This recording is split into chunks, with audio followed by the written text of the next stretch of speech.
Cambridge IELTS 9 by University of Cambridge ESOL Examinations, published by Cambridge University Press. This recording is copyright. CD 1. Test 1. You will hear a number of different recordings, and you will have to answer questions on what you hear. There will be time for you to read the instructions and questions, and you will have a chance to check your work. All the recordings will be played once only. The test is in 4 sections. At the end of the test, you will be given 10 minutes to transfer your answers to an answer sheet. Now turn to Section 1. Section 1.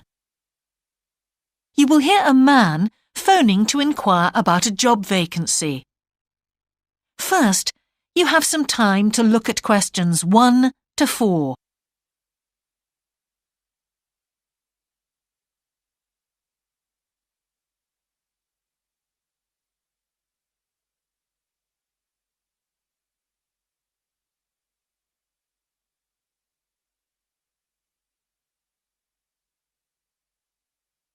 You will see that there is an example that has been done for you.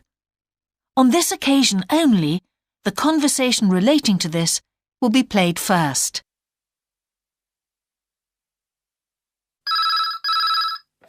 Good evening, King's Restaurant. Good evening. I'm ringing about the job I understand you have vacant. Oh, yes. The job vacancy is at a restaurant, so a restaurant has been written in the space. Now we shall begin.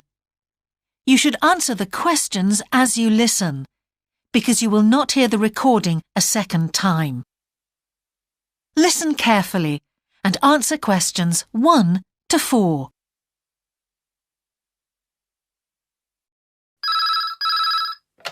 Good evening, King's Restaurant. Good evening. I'm ringing about the job I understand you have vacant. Oh, yes. I'd like to find out a few more details, if I may. Yes, of course. Can I take your name? It's Peter Chin. OK, Peter. Well, if you want to ask about the job, and then if we're both still interested, we could arrange for you to come for an interview.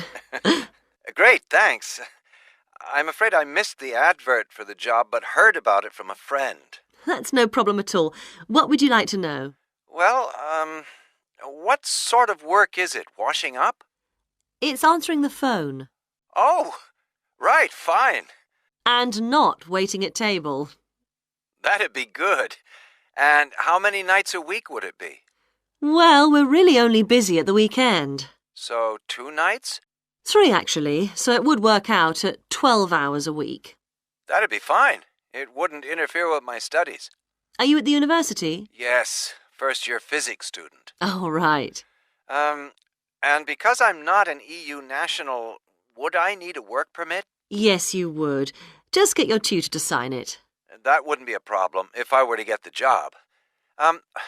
Where exactly is the restaurant? Well, we have 2 branches. The one we're recruiting for is in Hillsdon Road. I don't know that. How do you spell it, please? It's HILLSDUNNE Road. Got that. Thanks. Is it near a bus stop? Yes, the nearest one would probably be just beside the library. Oh, yes, I know it. That'd be fine for me. And could I ask about the pay? We're offering £4.45 an hour. That's very good. My last job was £3.95 an hour. Before you hear the rest of the conversation, you have some time to look at questions 5 to 10.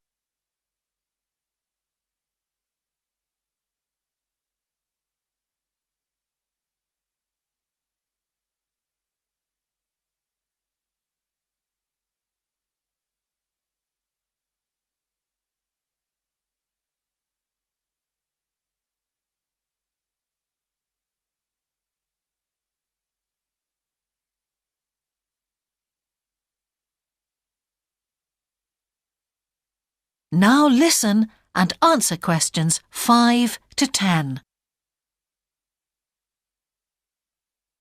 We feel it's pretty good, and we also offer some good fringe benefits. Really? Well, we give you a free dinner, so you eat well. Right. Better than hostel food. We certainly hope so. And we also offer extra pay for working on national holidays. Oh, that's a really good perk, isn't it? Yes, we think so. And then because of the difficulties of getting public transport, if you're working after 11 o'clock, we drive you home. Oh, that's good to know. Well, we'd certainly be interested in inviting you for an interview, if you're still interested. Oh, yes, certainly. Could I just also ask what qualities you're looking for? Well, for this particular job, we want a clear voice, which you obviously do have. Thanks. And you must be able to think quickly, you know. Well, I hope I... So, when could you come in for an interview? We're actually quite quiet tonight. Sorry, I couldn't come tonight. Or tomorrow, I'm afraid. Thursday's okay. That'd be 22nd of October? Fine. After 5 p.m.? Yes, fine. Would 6 o'clock be okay? Perfect. And could you bring along the names of 2 referees? Yes, that's fine. No problem. Good. I look forward to seeing you. Oh, by the way, who should I ask for? Oh, yes, of course. Sorry. My name is Samira Manuja. Can you spell that, please? Manuja. Okay. I've got that. Thanks very much. Look forward to seeing you later on then. That is the end of section 1. You now have half a minute to check your answers.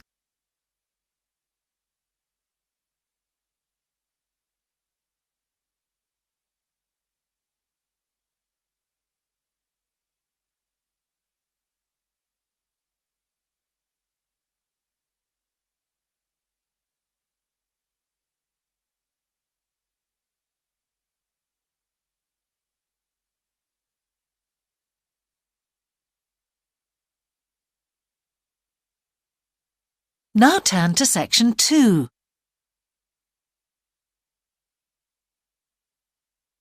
Section 2. You will hear part of a radio programme about the opening of a new local sports shop. First, you have some time to look at questions 11 to 16.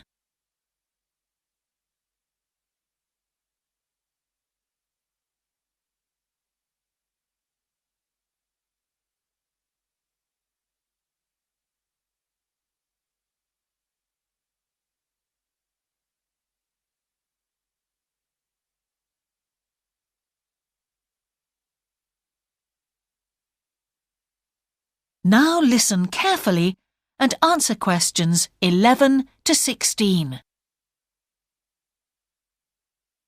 Now we go to Jane, who is going to tell us about what's happening in town this weekend. Right, thanks, Andrew. And now on to what's new. And do we really need yet another sports shop in Bradcaster? Well, most of you probably know Sports World, the branch of a Danish sports goods company that opened a few years ago. It's attracted a lot of custom, and so the company has now decided to open another branch in the area. It's going to be in the shopping centre to the west of Bradcaster, so that will be good news for all of you who found the original shop in the north of the town hard to get to.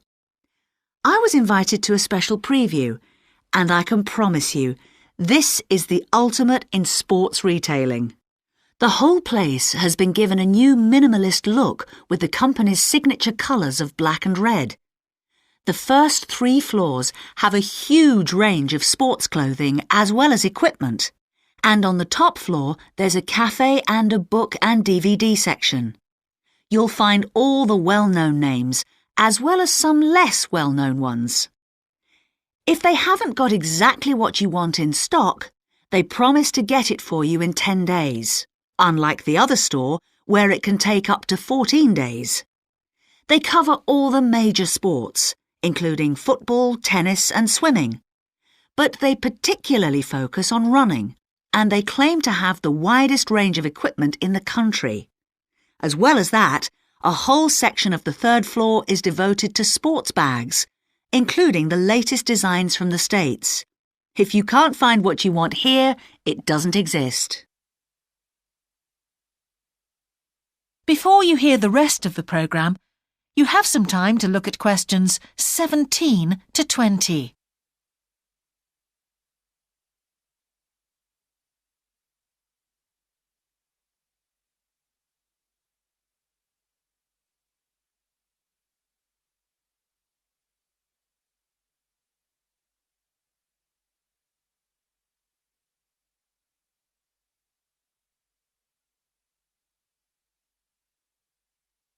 Now listen and answer questions 17 to 20. The shop will be open from 9 a.m. this Saturday, and if you go along to the opening, then you'll have the chance to meet the national 400 metres running champion Paul King, who's coming along to open the shop. And he will be staying around until about midday to chat to any fans who want to meet him and sign autographs. Then there will be a whole range of special attractions all weekend. There will be free tickets for local sporting events for the first 50 customers, and also a special competition open to all. Just answer 15 out of 20 sports questions correctly to win a signed copy of Paul King's DVD Spring Tips, while the first person to get all the questions correct gets a year's free membership of the Bradcaster Gym. All entrants will receive a special sports calendar with details of all Bradcaster fixtures in the coming year. One of the special opening offers is a fitness test, a complete review of your cardiac fitness and muscle tone, actually done in the shop by qualified staff. This would normally cost £30, but is available at half price for this month only. There are only a limited number of places available for this, so to make a booking, phone 560 341.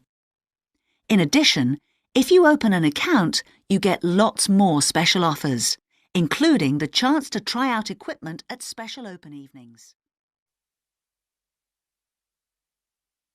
That is the end of section 2. You now have half a minute to check your answers.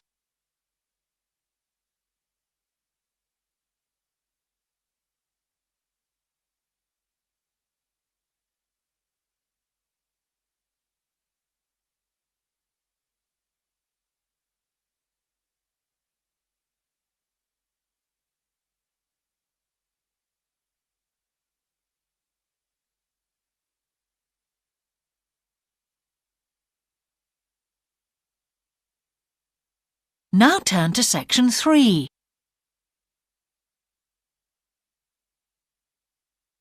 Section 3. 2 overseas students called Spiros and Hiroko have just finished the first semester of their university course. They are discussing with their English language teacher how they coped with the course. First, you have some time to look at questions 21 to 25.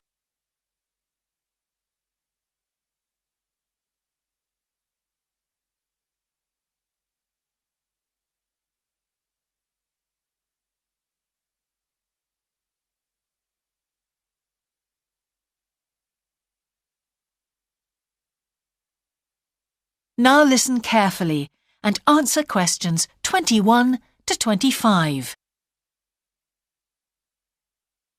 Before we start, Spiros and Hiroko, thanks for coming in today to talk about your recent study experiences, and congratulations to you both in doing so well in your first semester exams. Thank you. I'd like to discuss with you the value of the English for Academic Purposes course you did here last year before starting your university course. Spiros, if I could start with you, what parts of the program have now proved to be particularly valuable to you? I think that having to do a seminar presentation really helped me.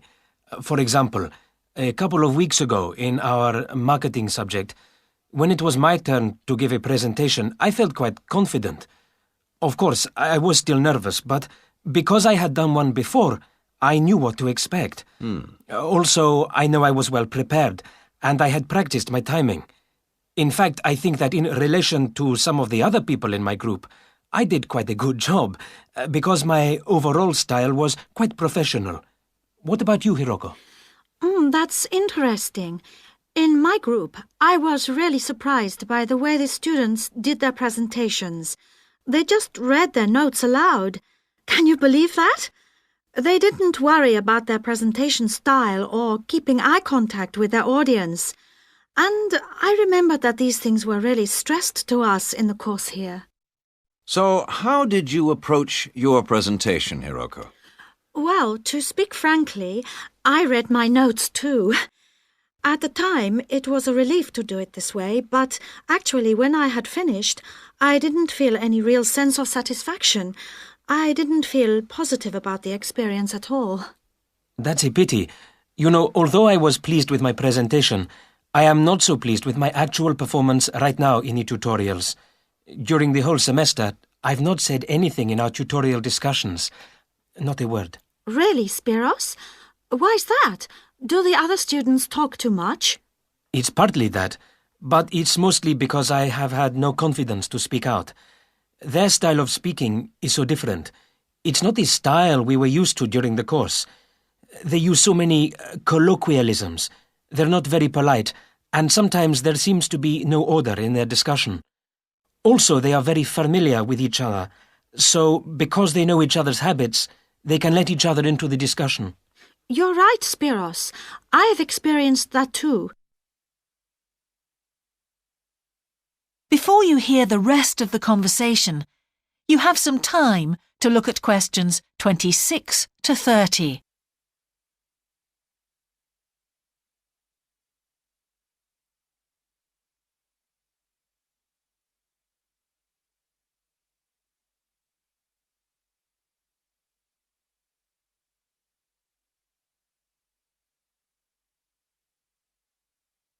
Now listen and answer questions 26 to 30. For most of this semester, I've said absolutely nothing in tutorials.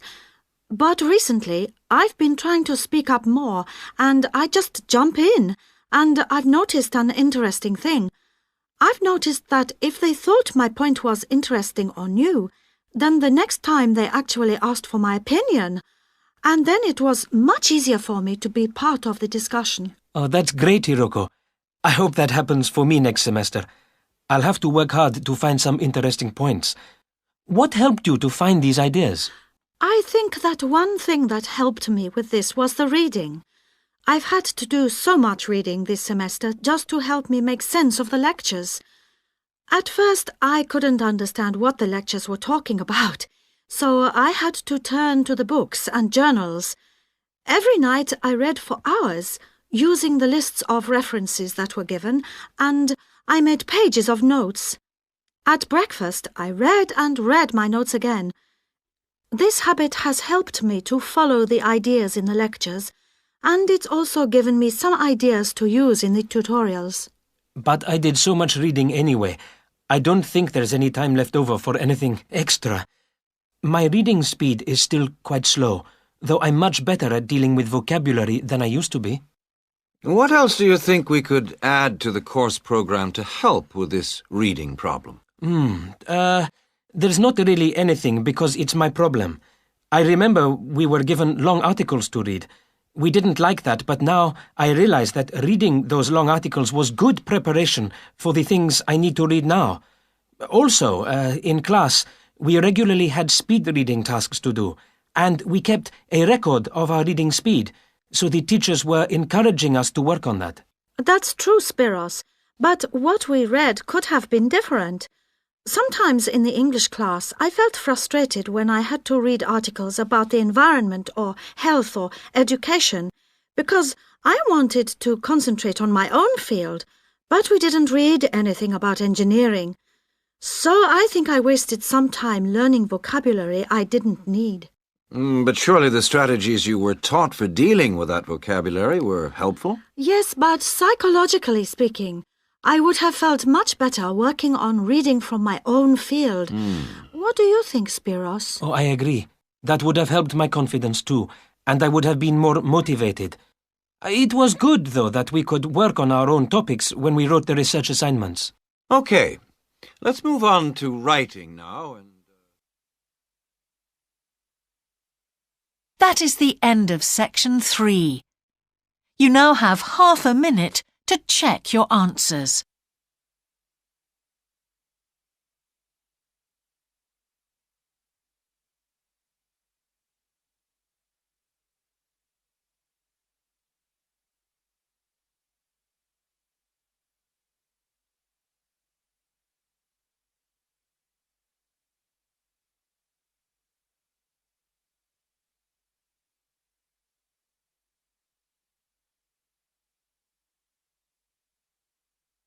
Now turn to section 4.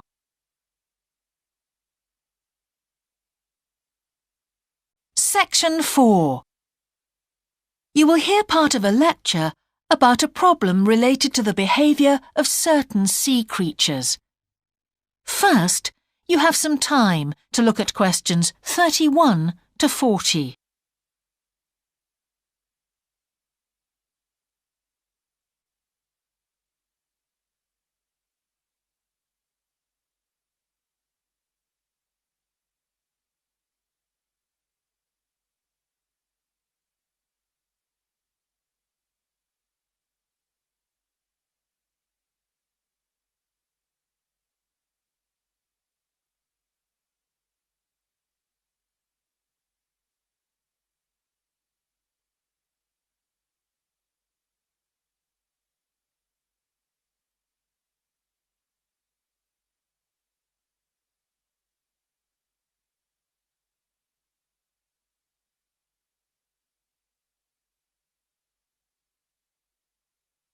Now listen carefully and answer questions 31 to 40.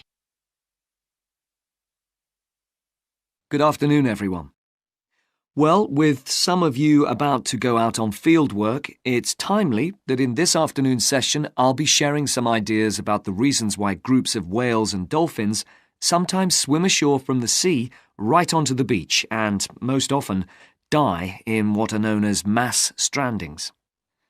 Unfortunately, this type of event is a frequent occurrence in some of the locations that you'll be travelling to, where sometimes the tide goes out suddenly, confusing the animals. However, there are many other theories about the causes of mass strandings. The first is that the behaviour is linked to parasites. It's often found that stranded animals were infested with large numbers of parasites. For instance, a type of worm is commonly found in the ears of dead whales. Since marine animals rely heavily on their hearing to navigate, this type of infestation has the potential to be very harmful. Another theory is related to toxins or poisons. These have also been found to contribute to the death of many marine animals. Many toxins, as I'm sure you're aware, originate from plants or animals. The whale ingests these toxins in its normal feeding behaviour, but whether these poisons directly or indirectly lead to stranding and death seems to depend upon the toxin involved. In 1988, for example, 14 humpback whales examined after stranding along the beaches of Cape Cod were found to have been poisoned after eating tuna that contained saxitoxin, the same toxin that can be fatal in humans.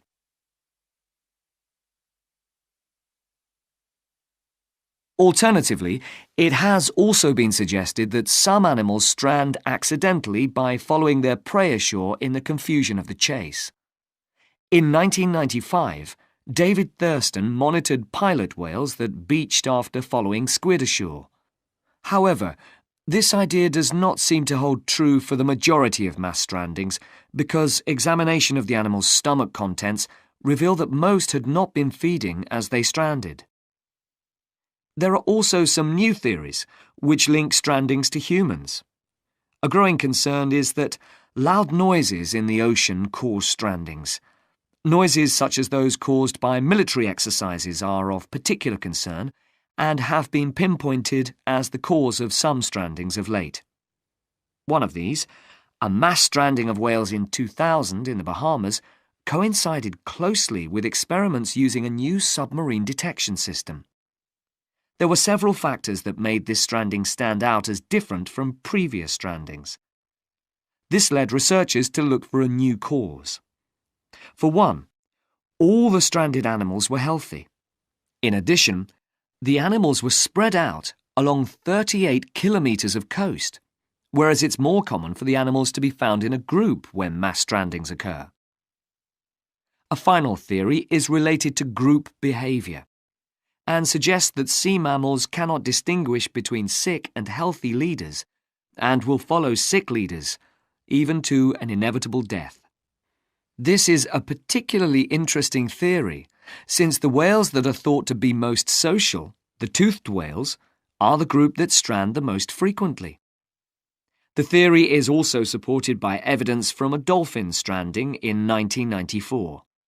Examination of the dead animals revealed that, apart from the leader, all the others had been healthy at the time of their death.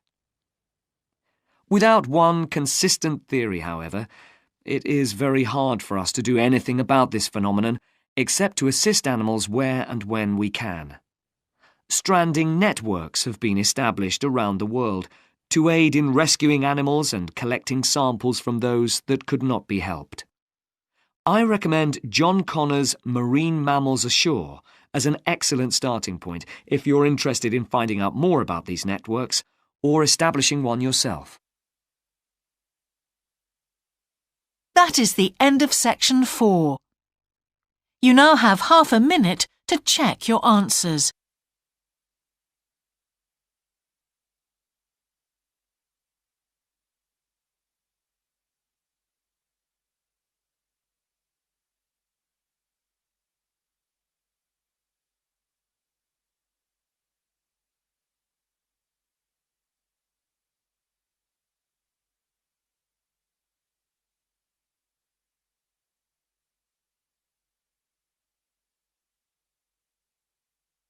That is the end of the listening test.